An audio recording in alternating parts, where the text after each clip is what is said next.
혹시 아십니까? 대한민국 제약 역사상 단 한 번도 없었던 일이 지금 벌어지고 있습니다. 남의 도움 없이 우리 기술로 만들어서 우리 손으로 직접 미국 시장에 팔아치워 무려 108개국을 점령한 약이 있습니다. 더 놀라운 건 이 약 하나가 벌어들이는 현금 규모입니다. 지난해 영업이익이 전년 대비 무려 192%나 폭등했습니다. 2배 넘게 퀀텀 점프를 한 거죠. 시가총액 수조 원대 기업이 이런 성장률을 기록하는 건 정말 흔치 않은 일입니다. 단순히 돈을 많이 벌었다는 수준이 아닙니다. 이 회사는 지금 대한민국 바이오 산업의 판도를 완전히 바꾸고 있습니다. 그 주인공은 바로 SK 바이오팜입니다. 도대체 어떤 마법을 부렸기에 이런 압도적인 숫자가 가능한 걸까요? 오늘 그 이면에 숨겨진 소름 돋는 전략과 미래 시나리오를 낱낱이 파헤쳐 보겠습니다. 본격적인 이야기를 시작하기 전에 숫자 하나만 더 짚고 넘어가죠. 6,303억 원. 이게 작년 한 해 동안 이 회사가 미국 시장에서만 벌어들인 존입니다. 1년 전보다 44%나 성장했습니다. 매출이 마치 에스컬레이터를 탄 것처럼 멈추지 않고 올라가고 있는 겁니다. 핵심 병기는 엑스코프리라는 뇌전증 치료제입니다. 사실 과거 우리나라는 신약을 개발해도 기술만 해외에 팔거나 현지 유통사에 넘기는 게 일반적이었습니다. 우리가 어떻게 미국에서 직접 팔겠어? 라는 두려움 때문이었죠. 그런데 SK바이오팜은 전공법을 택했습니다. 미국 현지에 직접 판매망을 구축하고 직접 영업사원을 뛰게 만든 겁니다. 이게 처음에는 무모하다는 소리를 들었습니다. 돈이 엄청나게 깨지는 일이니까요. 하지만 지금은 그 결정이 신의 한 수가 됐습니다. 중간 마진을 떼이지 않으니까 매출이 늘어나는 족족 수익으로 직결되는 겁니다. 말 그대로 수익성 대폭발의 선순환 구조가 완성된 거죠. 그런데 더 충격적인 건 여기서부터입니다. 돈을 잘 버는 것에 만족하지 않고 이 회사는 지금 아주 위험하고도 거대한 도발을 준비하고 있습니다. 아니, 도박이라기보다는 정교하게 설계된 빅게임에 가깝습니다. 최근 SK바이오팜은 미국 자회사인 SK 라이프 사이언스 랩스의 지분 100%를 확보했습니다. 여기에 추가로 512억 원이라는 거금을 또 쏟아부었습니다. 자기 자본의 9%에 달하는 엄청난 액수입니다. 이미 돈 잘 벌고 있는데 왜 또 수백억을 투자해? 라고 물으실 수 있습니다. 이유는 명확합니다. 엑스코프리라는 확실한 현금 인출기를 기반으로 누구에게도 의존하지 않는 자립형 R&D 생태계를 구축하겠다는 선언입니다. 외부에서 돈 빌려와서 연구하는 게 아니라 내가 번 돈으로 내가 직접 미래를 설계하겠다는 겁니다. 이건 투자자들에게 엄청난 신호를 줍니다. 우리는 이제 남의 눈치 안 보고 우리가 하고 싶은 혁신을 마음껏 하겠다는 자신감인 거죠. 문제는 여기서 끝이 아닙니다. 이들이 투자하는 분야를 보면 소름이 돋습니다. 바로 TPD와 RPT라는 기술입니다. 용어가 좀 어렵죠? 쉽게 비유해보겠습니다. TPD는 우리 몸속의 단백질 청소기입니다. 기존 약들은 병을 일으키는 단백질이 활동하지 못하게 방해만 했습니다. 하지만 TPD는 아예 그 나쁜 단백질을 찾아서 쓰레기통에 넣고 분해해버립니다. 근본 원인을 삭제하는 겁니다. 이번에 512억 원을 투자한 이유도 바로 이 기술을 가진 미국 연구소의 지배력을 높여서 항암 신약 개발 속도를 높이기 위해서입니다. 2029년까지 매년 2건 이상의 신규 임상을 진행하겠다는 계획까지 세웠습니다. 이건 사실상 우리는 이제 뇌전증 치료제 회사가 아니라 글로벌 항암제 강자로 거듭나겠다는 강력한 의지 표명입니다. 그렇다면 RPT는 무엇일까요? 이건 더 무섭습니다. 방사선 미사일이라고 생각하시면 됩니다. 암세포만 아주 정밀하게 타격하는 방사성 동위원소를 약에 붙여서 몸속에 쏘는 겁니다. 기존 방사선 치료는 몸 밖에서 쏘기 때문에 정상세포까지 다치는 부작용이 컸습니다. 하지만 RPT는 미사일이 표적을 찾아가듯 암세포만 골라내서 안에서 터트립니다. SK바이오팜은 이 시장에서 단순한 참가자가 아니라 게임 체인저가 되려고 합니다. 이미 SKL35510이라는 후보 물질이 미국 FDA와 한국 식약처에서 임상 1상 승인을 받았습니다. 전임상 단계에서 이미 경쟁 약물보다 월등한 효과를 입증했다고 하니 업계가 긴장할 수밖에 없습니다. 특히 이 기술은 진단과 치료를 동시에 할 수 있는 테라노스틱스의 정수라 불립니다. 내 몸 어디에 암이 있는지 눈으로 확인하면서 동시에 죽이는 게 가능하다는 거죠. 그런데 여기서 우리가 주목해야 할 지점이 있습니다. 바로 크레바스를 건너는 방식입니다. 바이오 기업들이 가장 많이 무너지는 구간이 언제인지 아십니까? 바로 임상 비용이 천문학적으로 들어가는 시기입니다. 연구는 해야 하는데 돈은 없고 결국 유상증자를 하거나 기술을 헐값에 넘기다가 회사가 흔들립니다. 하지만 SK바이오팜은 엑스코프리라는 강력한 캐시카우 덕분에 이 크레바스를 아주 안전하게 건너고 있습니다. 올해 엑스코프리 매출 목표가 무려 8천억 원입니다. 여기서 나오는 수익으로 연간 5,700억 원 규모의 R&D 비용을 감당하고 있습니다. 외부 투자자들에게 손 벌리지 않고 스스로 성장을 지속하는 자급자족 모델이 안착한 겁니다. 이건 단순한 경영 실적을 넘어 대한민국 바이오 산업이 가야 할 새로운 표준을 제시하고 있는 셈입니다. 실제로 미국 시장에서의 지배력은 갈수록 견고해지고 있습니다. 지난해 12월 기준 월간 처방수가 4만 7천 건을 돌파했습니다. 이건 그냥 숫자가 아닙니다. 미국 의사들이 이 약의 효능을 완전히 신뢰하기 시작했다는 증거입니다. 108개국이라는 숫자가 상징하는 바도 큽니다. 전 세계 어디를 가도 SK의 신약이 처방되는 시대가 온 거죠. 이동훈 사장은 이를 바탕으로 글로벌 빅 바이오텍이라는 청사진을 그렸습니다. 뇌전증이라는 한계를 넘어 항암제 시장의 파괴적인 혁신가로 변모하겠다는 전략입니다. 이미 그 로드맵은 작동하기 시작했고 그 속도는 우리의 예상보다 훨씬 빠릅니다. 2026년 현재 우리는 단순한 제약회사의 성장이 아니라 거대한 바이오 제국의 탄생을 목격하고 있는지도 모릅니다.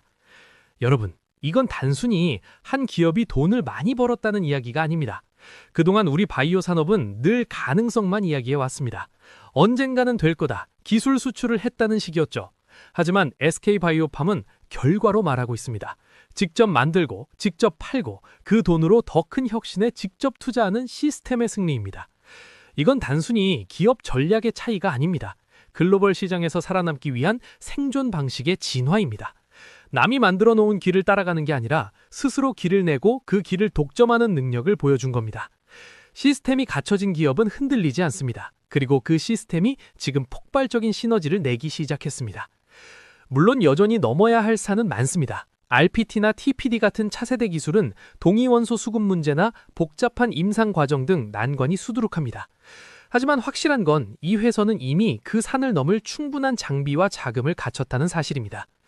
K바이오의 전성기는 끝났다라고 말하는 사람들도 있습니다. 하지만 저는 그렇게 생각하지 않습니다. 오히려 지금이 진정한 진검승부의 시작입니다. 껍데기만 화려한 바이오가 아니라 실질적인 수익과 압도적인 기술력을 갖춰 진짜들이 시장을 재편하는 시대가 온 겁니다.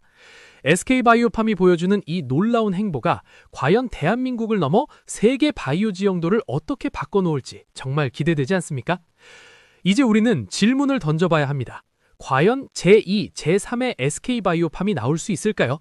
아니면 이들만이 가진 독보적인 지배구조와 자본력이 만들어낸 유일무이한 사례로 남을까요? 분명한 건 이들이 걷는 길이 앞으로 모든 국내 바이오 기업들의 교과서가 될 것이라는 점입니다. 여러분은 어떻게 생각하시나요? 단일 약물에 대한 높은 의존도를 딛고 항암 시장에 미사일로 거듭나려는 이들의 승부수가 성공할 수 있을까요?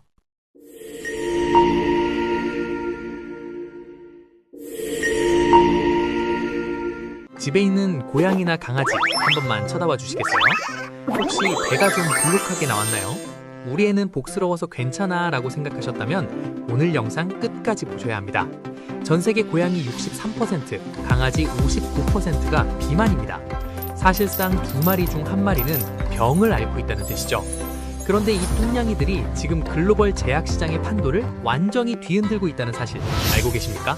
사람용 비만 치료제로 세상을 뒤집어 놓은 위고비가 이제 반려동물 전용으로 나옵니다. 무려 13조 원 규모의 새로운 골드러시가 시작된 거죠.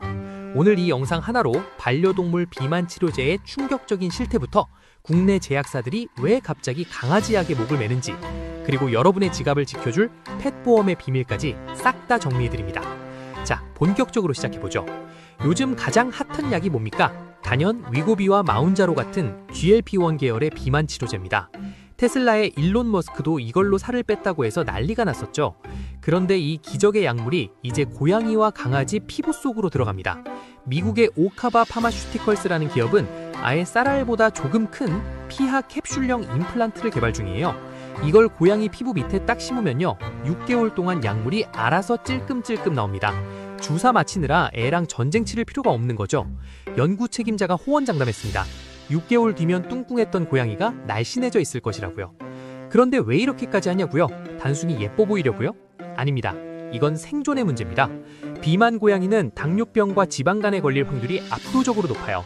특히 8살 넘은 비만 동물은 정상 체중보다 사망 위험이 몇 배나 뜁니다. 더 슬픈 건 뭔지 아십니까? 반려동물이 당뇨에 걸리면 매일 인슐린 주사를 맞춰야 하는데 이 비용을 감당 못해서 결국 안락사를 선택하는 보호자들도 적지 않다는 거예요. 이 비극을 막기 위해 반려동물용 위고비가 등판한 겁니다. 이미 초기 임상에서 고양이들이 112일 만에 체중의 5%를 감량하는 데 성공했어요. 음식만 보면 이성을 잃던 애들이 음식을 돌보듯 한다는 후기가 쏟아질 날이 머지않았습니다. 문제는 여기서 끝이 아닙니다.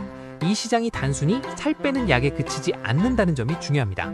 시장조사 업체들에 따르면 반려동물 체중관리 시장은 2034년 무려 17, 13억 달러, 우리 돈으로 약 25조 원까지 커질 전망입니다. 상황이 이렇다 보니 전 세계 바이오 기업들이 눈에 불을 켜고 달려들고 있죠. 엑스턴 바이오사이언스는 주 1회 맞는 주사제를, 프롤릭스는 월 1회 맞는 주사제를 개발하며 속도전을 벌이고 있습니다. 심지어 단순히 식욕만 줄이는 게 아니라 몸에서 열을 내 에너지를 태우는 갈색 지방을 활성화하는 치료제까지 연구 중이라고 하니 이건 사실상 사람용 기술의 정수가 동물에게 그대로 옮겨가는 꼴입니다. 그런데 말이죠. 여기서 정말 흥미로운 지점이 있습니다. 왜 하필 지금일까요? 왜 갑자기 전 세계 제약사들이 강아지 고양이 약에 이렇게 진심인 걸까요? 여기엔 아주 냉혹한 경제적 이유가 숨어 있습니다. 우리나라 상황을 예로 들어볼까요? 요즘 제약사들 분위기가 예전 같지 않습니다. 정부의 약가인화 정책 때문에 주력 상품이었던 사람용 의약품에서 수익을 내기가 점점 힘들어지고 있거든요. 한마디로 돈줄이 마르고 있는 겁니다. 그래서 찾은 돌파구가 바로 반려동물 시장입니다. 대웅제약이 주주총회에서 태양광 발전을 사업 목적에 추가하고 신풍제약이 동물용 의약품 제조를 신사업으로 못 박은 이유가 바로 여기 있습니다. 사람 약 파는 것보다 강아지 약 파는 게 더 수익성이 좋아지고 있다는 판단이죠. 더 충격적인 건 이들이 노리는 게 단순한 영양제가 아니라는 겁니다. 이제는 항암제, 심장질환 치료제 같은 고난도 신약의 영역으로 넘어가고 있어요.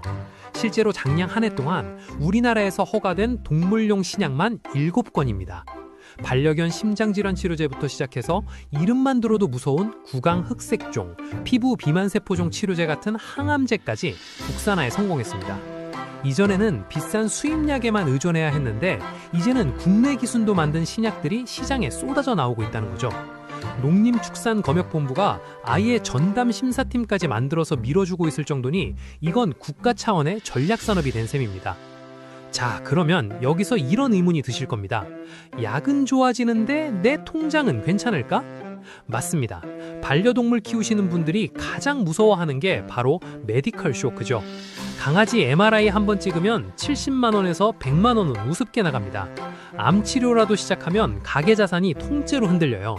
그래서 최근 보호자들이 선택한 전략이 바로 펫 보험입니다. 작년 말 기준으로 펫 보험 가입 건수가 25만 건을 넘었습니다. 1년 사이에 무려 55%나 폭발적으로 성장한 거죠. 이제 반려동물을 단순한 가족을 넘어 관리해야 할 자산으로 보기 시작했다는 뜻입니다. 최근 나오는 펫 보험들을 보면 정말 영리합니다. 예전처럼 단순히 감기 걸렸을 때 몇만 원 주는 수준이 아니에요. MRI나 CT 촬영비를 연간 100만 원까지 별도로 보장해주거나 항암 치료비 한도를 대폭 늘리는 식입니다. 갑작스러운 목돈 지출이라는 리스크를 보험이라는 안전망으로 분산시키는 거죠. 심지어 어떤 보험은 보호자가 사고를 당했을 때 반려동물을 돌볼 양육자금까지 챙겨줍니다.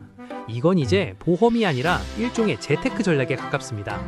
내가 자주 가는 병원의 진료비 수준을 체크하고 보험사의 보장 비율을 대조해서 최적의 포트폴리오를 짜는 분들이 늘고 있는 이유죠. 하지만 여러분, 장밋빛 전망만 있는 건 아닙니다. 우리가 꼭 짚고 넘어가야 할 거대한 장벽이 하나 있어요. 바로 깜깜이 진료비입니다. 옆집 강아지랑 우리 집 강아지가 똑같이 아파서 병원에 갔는데 진료비는 2배 차이가 날 수도 있는 게 지금의 현실입니다. 병원마다 진료 항목도 다르고 비용 기준도 제각각이다 보니 아무리 좋은 펫 보험에 들어도 보장 한도가 비효율적으로 깎여나갈 위험이 크다는 거죠. 전문가들이 입을 모아 말합니다. 투명한 진료비 공시와 영수증 규격화가 선행되지 않으면 펫 보험은 반쪽짜리 재테크에 불과하다고요. 결국 시스템의 문제가 해결돼야 우리의 소중한 가족도 소중한 지갑도 지킬 수 있는 겁니다. 그런데 여기서 한 걸음 더 나아가 생각해보면 이건 단순히 개인의 문제도 아닙니다. 서울시 같은 지자체들이 왜 우리 동네 동물병원 사업을 확대하고 취약계층의 반려동물 진료비를 지원할까요? 사람 먹고 살기도 힘든데 왜 동물한테 세금을 쓰냐는 목소리도 있죠. 하지만 정책 담당자들의 생각은 다릅니다. 고립된 1인 가구너 독거 어르신들에게 반려동물은 유일한 가족이자 정서적 버팀목입니다. 반려동물이 아파서 버려지면 유기견 문제가 발생하고 그로 인한 소음, 안전사고 등 사회적 비용이 훨씬 더 크게 발생합니다. 결국 동물 복지가 곧 사람의 복지라는 인식 아래 국가가 반려동물의 양육비를 분담하기 시작한 겁니다. 이건 이제 자선의 문제가 아니라 사회 갈등을 관리하는 공공정책의 영역인 거죠. 결론을 내려보겠습니다. 지금 우리가 목격하고 있는 반려동물용 위고비의 등장과 제약사들의 대대적인 변신, 그리고 펫보험의 폭발적인 성장은 단순한 유행이 아닙니다. 인류가 반려동물과 맺어온 관계가 완전히 새로운 경제적 단계로 진입했다는 신호탄입니다. 우리는 지금 13조 원, 아니 25조 원짜리 거대한 펫코노미의 에스컬레이트 위에 올라타 있는 겁니다. 이건 단순히 강아지 살을 뺄까 말까의 문제가 아닙니다. 변화하는 산업 구조 속에서 우리가 어떻게 가계 경제를 방어하고 사회적 시스템을 구축해 나갈 것인가에 대한 거대한 숙제인 거죠. 기술은 이미 준비되어 있고 자본은 이미 움직이고 있습니다. 이제 남은 건 이 시스템이 얼마나 투명하고 합리적으로 작동할 수 있게 하느냐는 우리의 몫입니다. 여러분은 어떻게 생각하시나요? 우리 집 고양이를 위해 매달 수십만 원의 보험료와 비만 치료제 비용을 지불할 준비가 되셨습니까? 아니면 이 시장의 폭발적인 성장을 보면서 새로운 투자 기회를 찾고 계신가요?